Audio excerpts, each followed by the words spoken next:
नमस्कार, बहुत बहुत स्वागत आपका ब्रेकिंग विद एजेंडा में। मैं आपके साथ पूजा राठौर शर्मा।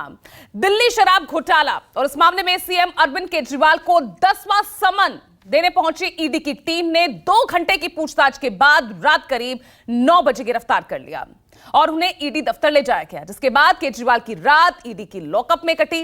अब आज ईडी केजरीवाल को पीएमएलए कोर्ट में पेश करेगी। पेशी से पहले भी दिल्ली के सीएम का मेडिकल किया जा सकता है। इस दौरान ईडी केजरीवाल की रिमांड हासिल करने का प्रयास करेगी। उधर केजरीवाल की लीगल टीम ने सुप्रीम कोर्ट में अपील कर फौरन सुनवाई की मांग की है। आज सुप्रीम कोर्ट में भी मामले की सुनवाई हो सकती है। मेरे सहयोगी इस खबर पर लगातार पैनी नजर बनाए हुए हैं। पल पल की हर अपडेट आप तक हम पहुंचाते रहेंगे, लेकिन इस वक्त बड़ा सवाल ये कि केजरीवाल को सुप्रीम कोर्ट से राहत मिलेगी या ईडी भ्रष्टाचार का सबूत देगी। इसके अलावा एक सवाल यह भी, क्या सिर्फ विपक्ष वाले ही भ्रष्टाचारी हैं और सत्ता पक्ष वाले सिर्फ सदाचारी? आज एक बार फिर यह सवाल उठ खड़ा हुआ है और इन्हीं मुद्दों पर आज हम चर्चा करेंगे। बड़ा पैनल मेरे साथ मौजूद होगा, लेकिन उससे पहले अरविंद केजरीवाल की गिरफ्तारी को लेकर किसने क्या कुछ कहा, किस तरह से पूरा विपक्ष एकजुट दिखा और सत्ता पक्ष यानी बीजेपी की तरफ से किस तरह से वार किया गया, सुनिए। 2 साल से ये जांच चल रही है, लेकिन 2 साल की जांच में 1 पैसा भी ना सीबीआई को मिला है ना ईडी को मिला है। लेकिन जैसे ही चुनाव की घोषणा होती है तो अरविंद केजरीवाल जी को गिरफ्तार कर लिया जाता है। क्यों? इसलिए किया जाता है क्योंकि प्रधानमंत्री नरेंद्र मोदी जी को पता है कि अगर कोई एक नेता उनको चैलेंज करने वाला है तो उस नेता का नाम अरविंद केजरीवाल है। भारतीय जनता पार्टी लोकतंत्र की हत्या कर रही है। मैं भारतीय जनता पार्टी को ये कहना चाहती हूँ कि अगर लड़ाई लड़नी है तो चुनाव के मैदान में लड़ो। ये ईडी के पीछे छुपकर राजनीति करना छोड़ दो। अरविंद केजरीवाल जी के मामले में अंततः वही हुआ जो अपराध और भ्रष्टाचार के मामले में होता है। भ्रम का जाल फैलाकर सत्ता हथियाया और सत्ता हथियाने के बाद दिल्ली को लूटा।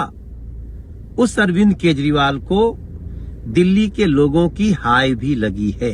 लोग तालियां बजा करके स्वागत कर रहे हैं। जो जनता का पैसा लूटेगा, जो जनता का खजाना लूटेगा, उसके साथ ऐसा ही हश्र होना चाहिए। इनको लगता है इन कदमों से इंडिया गठबंधन हिल जाएगा, डिरेल हो जाएगा, तो वो गलत सोच रहे हैं।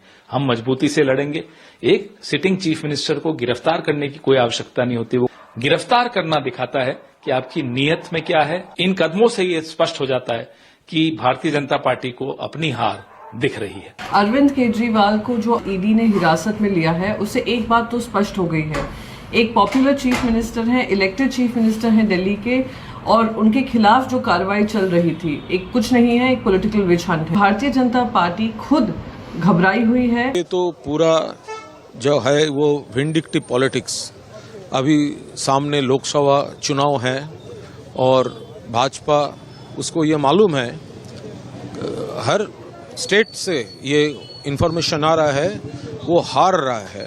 इसीलिए नॉन बीजेपी जो पार्टीज है, नॉन बीजेपी जो लीडर्स है, उसका ऊपर दबाव डालने के लिए, डिस्टर्ब करने के लिए, मैलाइन करने के लिए वो एजेंसी को बुरी तरह से इस्तेमाल कर रहा है। ये एक सिस्टमैटिक प्लान है। एक शर्मनाक बात है, लोकतंत्र के लिए घातक है, क्योंकि एक नेता जो है, जो बीजेपी के खिलाफ बोल रहा है, सच्चाई बयां कर रहा है, उसकी आवाज दबाई जा रही है। क्यों सिर्फ आप इंडिया अलायंस और ऑपोजिशन को टारगेट करें? क्योंकि तुम्हें डर है। डर इस बात का है कि अगर इंडिया अलायंस मजबूत हो और आगे आए तो तुम नहीं जीत पाओगे।